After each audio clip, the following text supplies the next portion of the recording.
My top 10 referencing tips and tricks to help you avoid common pitfalls.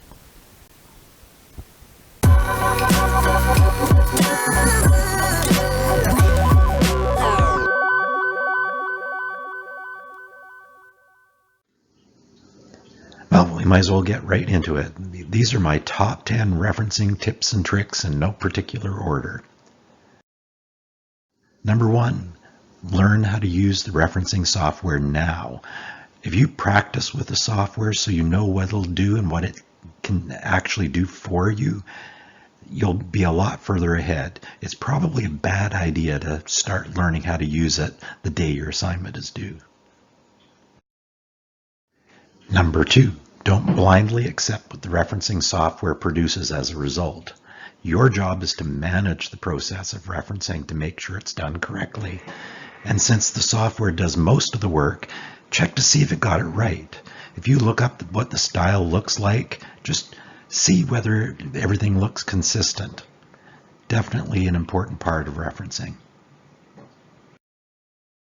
Number 3, never include things in your reference that do not help someone find that reference for themselves. A perfect example of this is where students will cite a paper that they read in their browser, and then they'll dutifully record the date that they read it and the URL of the page it was on. The date you downloaded an article in no way defines the source if that source is a published journal article. It only tells me how late you left things. When you have referenced something and read something is only remotely useful if you're citing a web page that will change over time, like a news story. That's the only situation where the date accessed for that item is actually relevant. The date accessed is completely irrelevant for published journals because they do not change over time. Number 4, just because you read something on your iPad or your laptop doesn't mean it's an quote, internet source. Journal articles are not internet sources, even if they're from an online-only journal. An internet source is something that can change over time, or it can be classified as a gray literature item, something outside of the standard scientific publishing stream. Academic papers, once published, don't change over time. They may have corrections and retractions, but those are indicated differently. Number 5, if you have something in all caps in your reference, it's not correct.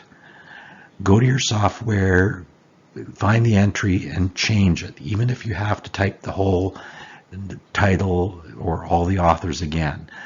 Often there's a way to do this automatically if you right-click the title and change it into sentence case, so it's not that bad.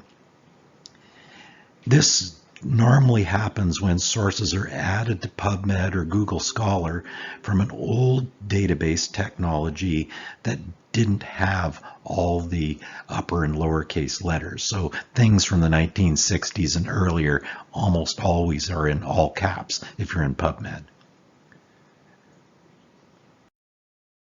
Number 6, check to see if the titles of the articles that are in your database and your software are in sentence case, where only the first word is capitalized. This is a very common problem. If it comes into your database with every single word capitalized, the software won't be able to change it to what it needs, especially if you have to go into using Vancouver style.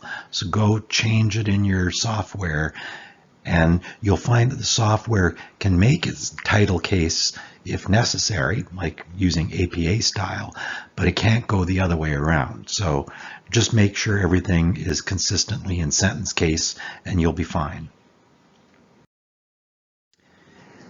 Number 7, don't do your writing in a pre-formatted document like a form. You'll never get referencing to work properly in that case. Do it all in a separate document. Once you're done, unlink the citations field codes to turn it all into plain text, then copy and paste that into your form. This also works really well if you're doing citations for slides, which the software can't handle yet. Number 8, you might actually need to change your process of how you write and research to be able to cite very effectively. Changing how you do things may improve your efficiency. I tend to go into PubMed, and as soon as I find something useful, I click the import button and it goes into my software. And then when I'm writing, I use the software in my text to insert the sources. So once you get your process set up, you'll probably find it's a much smoother way of doing things. Number 9, use software that's going to work with a full-featured word processor. Microsoft Word is often the best. It's free to most university students, but many of you will use Google Docs. That's fine as well. Both have their advantages and disadvantages, so you'll be the only person to know what's going to be right for you now and in the future.